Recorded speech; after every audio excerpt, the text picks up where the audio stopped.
Finance Minister P. Chidambaram is hopeful of an amicable settlement with British telecom giant Vodafone over the 14,000 crore rupee tax tussle. Sources within the tax department aren't so hopeful. The taxmen insist that Vodafone has a long list of demands which looks rather difficult to meet. Suchetna Ray is joining in then with exclusive details. For starters, Suchetna, tell us what it is that Vodafone is demanding. Tanya, Vodafone has given a long list of their wishes that need to be met.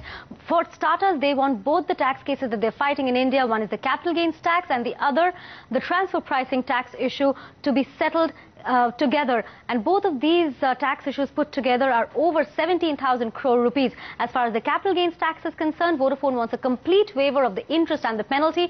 They also want a substantial reduction in the principal tax amount of 8,000 crore rupees. And when it comes to the transfer pricing issue, they also want a substantial cut in the 8,500 crore demand. That's not all. Vodafone also wants all the troubles in the telecom sector to be ironed out, be it the one-time spectrum free or the refarming issues. So once this entire laundry list is met by the Finance Ministry, sources tell us that Vodafone is only ready then to come on board and quote a figure that they are ready to pay in lieu of the tax. All right, so what if there is no settlement, Suchetna? What could be the tax department's move?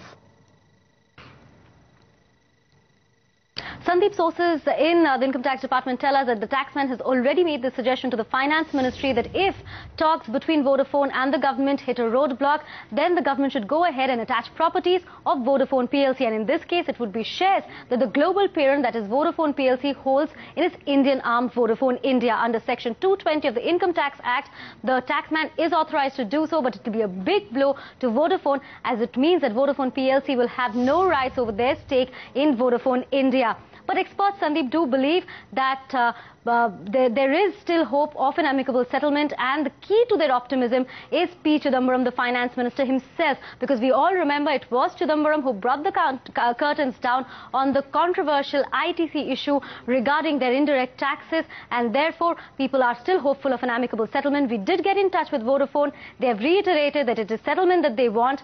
We also got in touch with the winning counsel of Vodafone, who won them the capital gains tax against the government of India in Supreme Court last year. Harish Salve, however, does not share this optimism. Let's hear him in.